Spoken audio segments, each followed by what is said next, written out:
Egypt के Giza pyramid से 200 kilometre के फासले पर रेड सी के साहिल के करीब एक ऐसा एरिया है जिसको वादी अल जर्फ कहा जाता है। देखा जाए तो यहाँ दूर दूर तक सिर्फ बंजर लाइमस्टोन के पहाड़ और टीले मौजूद हैं। लेकिन यहाँ एक ऐसा सीक्रेट स्पॉट भी है जिसमें कुछ ऐसे राज छुपे हैं जिनको आज से 4500 साल पहले दफन किया गया था। जी हाँ, इस वीरान जगह पर रेगिस्तान के बीचों बीच एक लाइमस्टोन का टीला है जो ऊपर से देखने पर तो एक मामूली टीला लगता है, लेकिन इसके अंदर पत्थरों को काट कर कई सुरंगें बनाई गई थीं और इन सुरंगों को हजारों टन वजनी पत्थरों की मदद से ब्लॉक किया गया था। 45 सदियों पहले एंशिएंट इजिप्शियंस ने यहाँ कुछ तो ऐसा जरूर छुपाया था जो वो दुनिया के सामने नहीं लाना चाहते थे। लेकिन जब पहली बार इन सुरंगों के सामने से पत्थर हटाए गए तो अंदर के मनाजिर ने पूरी दुनिया को हिला कर रख दिया।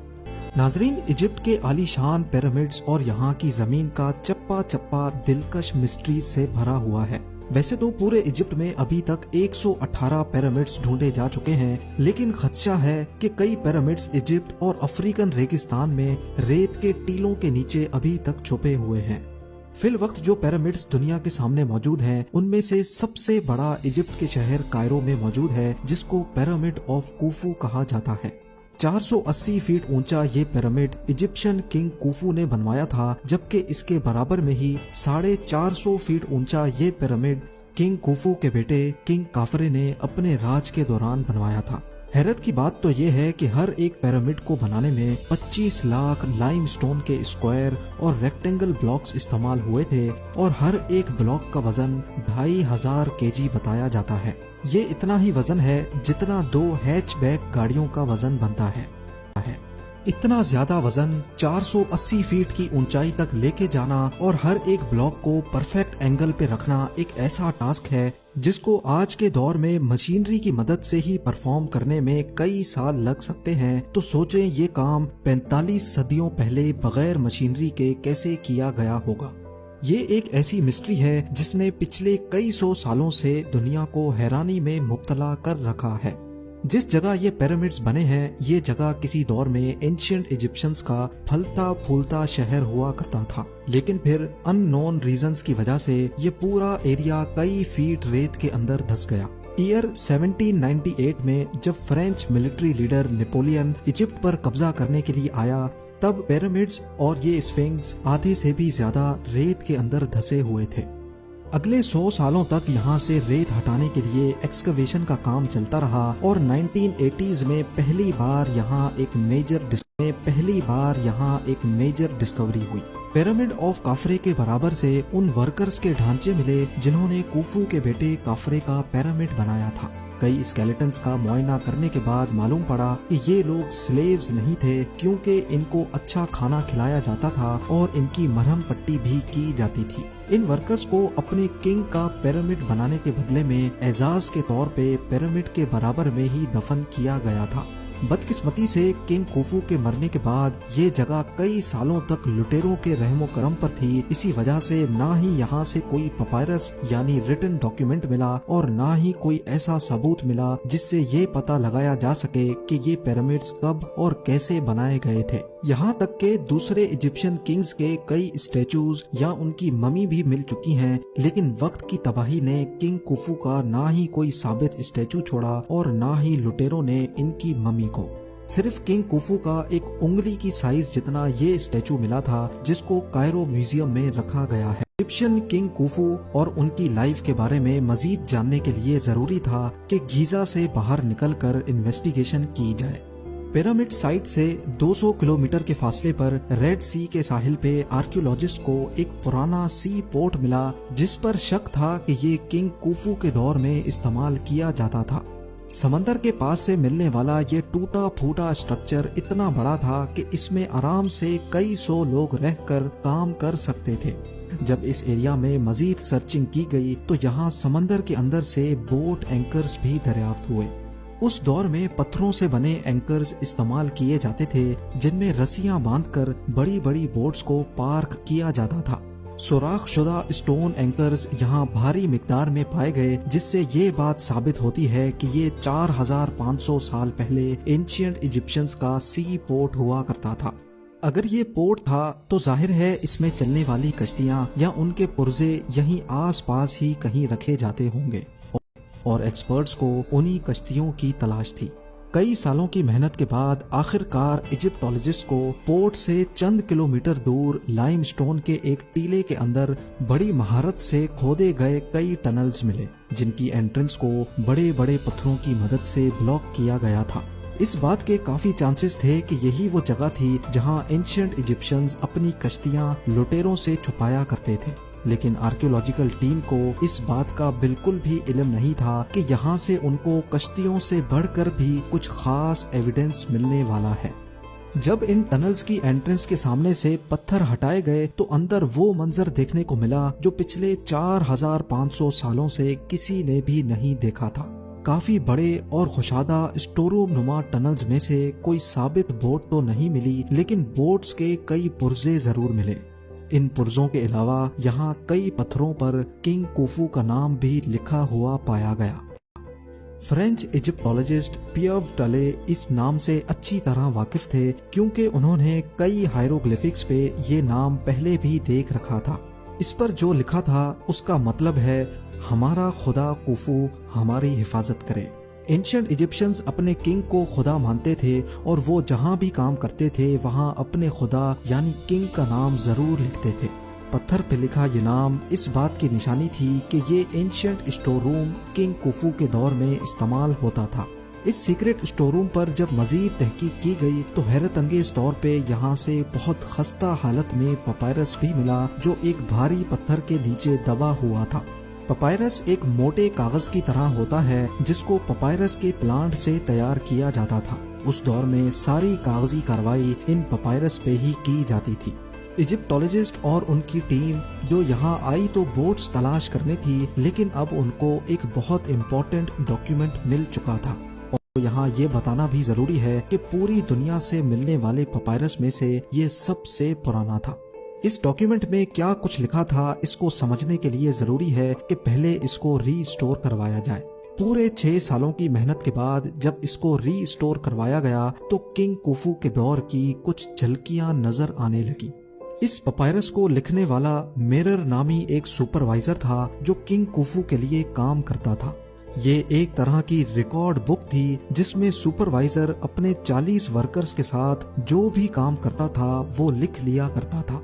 एंशिएंट इजिप्शियंस अपनी लैंग्वेज में ग्राफिक्स का इस्तेमाल करते थे, इसी वजह से उन ग्राफिक्स को देखकर समझना और फिर उसकी लॉजिक बनाना इजिप्टोलॉजिस्ट के लिए काफी मुश्किल काम होता है। सबसे बड़ा सवाल जो परेशान कर रहा था वो ये था कि सुपरवाइजर अपने 40 वर्कर्स के साथ यहाँ कर क्या रहा था और वो किंग कुफू के लिए क्या काम करता था। कई सालों की मेहनत के बाद पपायरस से ये मालूम पड़ा कि मिरर नामी सुपरवाइजर कॉपर को बोट से अनलोड करके डोंकीज की मदद से उसको नाइल रिवर तक पहुंचाता था, जहां से दोबारा बोट्स पर लाद कर कॉपर को पिरामिड साइट तक पहुंचाया करता था। ये इंफॉर्मेशन जानकर इजिप्टोलॉजिस्ट को सारी कहानी समझ आने लगी। उस दौर में आयरन तो हुआ नहीं करता था, इसी वजह से मिरर और उसकी टीम बोट्स में बैठकर समंदर के उस पार साइनाई पेनिनसुला जाया करते थे। साइनाई में आज भी खासा कॉपर पाया जाता है और वहां से कॉपर को लोड करके वो वापस पोर्ट पे आते थे। कॉपर को वो डोंकीज पर लाद कर नाइल रिवर तक लेकर जाते थे, जहां से दोबारा उनको कश्तियों में लाद कर पिरामिड साइट तक डिलीवर कर दिया करते थे। इजिप्टोलॉजिस्ट्स का मानना है कि सिर्फ एक बारी में ही वो इतना ज्यादा कॉपर डिलीवर कर देते होंगे कि अगले 2 सालों तक दोबारा जरूरत नहीं पड़ती होगी, और तभी इन 2 सालों के लिए वो अपनी बोट्स को डिसअसेंबल करके वादी अल जर्फ के इस सीक्रेट स्टोर रूम में रख दिया करते थे। लेकिन सवाल ये है कि पिरामिड की कंस्ट्रक्शन में कॉपर कहाँ इस्तेमाल होता था, जबकि यहाँ तो सिर्फ लाइमस्टोन और ग्रेनाइट के पत्थर ही नजर आते हैं। असल में कॉपर की मदद से वो टूल्स बनाते थे जिनको लाइमस्टोन के ब्लॉक्स बनाने में इस्तेमाल किया जाता था। पिरामिड साइट से चंद किलोमीटर के फासले पर मौजूद लाइमस्टोन के बड़े बड़े पहाड़ मौजूद हैं और इस जगह को टूरा कहा जाता है। इजिप्टोलॉजिस्ट को इस जगह से कई सबूत मिल चुके हैं जिससे ये जाहिर होता है कि पिरामिड बनाने के लिए लाइमस्टोन के ब्लॉक्स यहीं से काटे जाते थे। लेकिन आखिर कैसे 2.5 टन वजनी ब्लॉक्स को पहाड़ से अलग किया जाता था और वो भी परफेक्ट शेप में? ये जानने के लिए जरूरी था कि कॉपर टूल की मदद से खुद एक्सपेरिमेंट किया जाए। आर्कियोलॉजिस्ट की टीम ने लाइमस्टोन पर पहले एक ब्लॉक की शेप ड्रॉ करके अपना वर्क एरिया डिफाइन किया और फिर कॉपर टूल्स की मदद से उसको काटना शुरू किया। लाइमस्टोन को काटने में काफी मुश्किल हो रही थी, लेकिन फिर पानी का इस्तेमाल किया गया। पानी के छिड़काव के बाद ये नोटिस किया गया कि लाइमस्टोन को काटने की स्पीड 5 टाइम्स बढ़ गई है। 5 वर्कर्स को एक ब्लॉक काटने में पूरे 8 दिन लग गए। लेकिन आर्कियोलॉजिस्ट का मानना है कि एंशिएंट इजिप्शियंस क्योंकि काफी एक्सपीरियंस्ड थे, इसी वजह से वो ये काम 4 से 5 दिन में ही कर लेते होंगे। इजिप्टोलॉजिस्ट और आर्कियोलॉजिस्ट को कुफू पिरामिड की कंस्ट्रक्शन की गुत्थियां अब सुलझती दिखाई दे रही थी। सिर्फ एक इम्पोर्टेंट डॉक्यूमेंट हाथ लगने से वो अब ये जान चुके थे कि कॉपर कहां से इंपोर्ट किया जाता था। एक सुपरवाइजर के साथ 40 वर्कर्स की टीम कैसे अपनी बोट्स को वादी अल जर्फ में सीक्रेट स्टोर रूम में छुपाया करती थी और लाइमस्टोन के बड़े बड़े ब्लॉक्स को कैसे कॉपर टूल्स की मदद से काटा जाता था। एक्सपर्ट्स की टीम को अब ये जानना था कि लाइमस्टोन के ब्लॉक्स काटने के बाद उनको पिरामिड के टॉप पर 480 फीट की ऊंचाई तक कैसे पहुंचाया जाता था। बदकिस्मती से पिरामिड्स में ऐसा कोई सुराख नहीं छोड़ा गया था जिससे ये पता लगाया जा सके। इसी वजह से ये जानने के लिए भी पिरामिड साइट से हटकर सबूत तलाश करने की जरूरत थी। गीजा में पिरामिड साइट से 300 किलोमीटर के फासले पर रेगिस्तान की कड़कती गर्मी के दरमियान हैटनूब का मकाम मौजूद है। यहाँ आर्कियोलॉजिस्ट की टीम को वो जगह मिली जहाँ से एंशिएंट इजिप्शियंस स्टैचूज बनाने के लिए एक खास किस्म का स्टोन निकाला करते थे। ये पत्थर इजिप्शियन एलाबास्टर के नाम से जाना जाता है, जिससे इजिप्शियन किंग्स अपने स्टैचूज बनवाया करते थे। इतने बड़े स्टैचू बनाने के लिए जाहिर है यहाँ से काफी बड़ा स्टोन निकाला जाता होगा, और वो भी 1 पीस में। जमीन के कई फुट नीचे इस खास स्टोन को निकालकर ऊपर कैसे लाया जाता था, यही जानने के लिए 100 से भी ज्यादा वर्कर्स और आर्कियोलॉजिस्ट की टीम यहाँ आई थी। ये साइट भी आर्कियोलॉजिस्ट के लिए काफी खास थी, क्योंकि यहाँ भी किंग कुफू का नाम जगह जगह पर पाया गया था।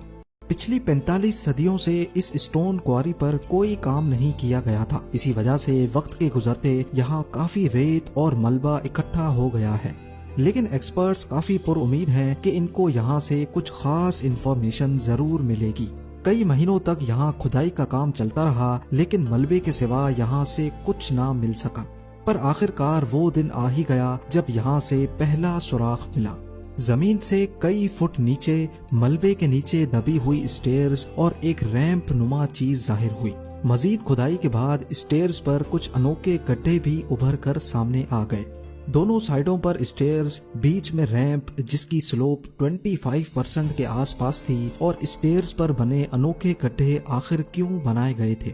एक्सपर्ट्स का मानना था कि ये सब कुछ क्वारी से निकलने वाले स्टोन को ऊपर लेकर जाने के लिए ही बनाया गया था। काफी सोच विचार के बाद ये नतीजा निकाला गया कि इन गड्ढों में लकड़ी के तने डाले जाते थे। स्टोन का बड़ा ब्लॉक जिनको रस्सियों से बांधा जाता था, और वो रस्सियां इन लकड़ी के तनों से ट्विस्ट होकर जाती थी, जिससे वर्कर्स को स्टोन खींचने में आसानी होती थी। ये माना जा सकता है कि ये लकड़ी का तना उस दौर में पुली का काम करता था। मॉडर्न क्रेन्स और लिफ्टर्स में भी आपने पुली सिस्टम देखा होगा। पुली के इस्तेमाल करने से क्रेन की मोटर पर लोड 50% तक कम हो जाता है। ये बात अब काफी क्लियर हो चुकी थी कि बीच वाले रैंप पे स्टोन का ब्लॉक रखा जाता था, जबकि दोनों साइड्स के स्टेयर्स पर वर्कर्स रस्सियों और लकड़ी के तने की मदद से स्टोन ब्लॉक को ऊपर खींचा करते थे। जबकि स्टोन ब्लॉक की फ्रिक्शन को कम करने के लिए रेती का इस्तेमाल भी किया जाता होगा। आर्कियोलॉजिस्ट और एक्सपर्ट्स ने हजारों केजी वजनी स्टोन ब्लॉक को ऊपर लेकर जाने वाली मिस्ट्री को अब काफी हद तक सॉल्व कर दिया था। अगर हेटनूब के मकाम पर इस स्टोन क्वारी से इसी मेथड के थ्रू स्टोन ब्लॉक को ऊपर लिफ्ट किया जाता था तो इस बात के काफी ज्यादा चांसेस हैं कि पिरामिड की कंस्ट्रक्शन के दौरान भी इसी किस्म के रैंप्स बनाए जाते होंगे और वहाँ भी लाइमस्टोन के ब्लॉक्स को ऐसे ही ऊपर खींचा जाता होगा।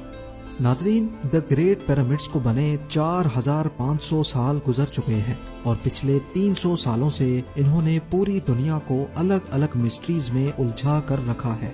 बेशक आर्कियोलॉजिस्ट और एक्सपर्ट्स इन पिरामिड्स के बारे में काफी कुछ जान चुके हैं, लेकिन आज भी पिरामिड्स की कंस्ट्रक्शन को दुनिया की सबसे बड़ी मिस्ट्री माना जाता है, जिसको सॉल्व करने के लिए रिसर्च अभी तक चल रही है। वीडियो भी आप लोग भरपूर लाइक और शेयर करेंगे। आप लोगों के प्यार भरे कमेंट्स का बेहद शुक्रिया। मिलते हैं अगली शानदार वीडियो में।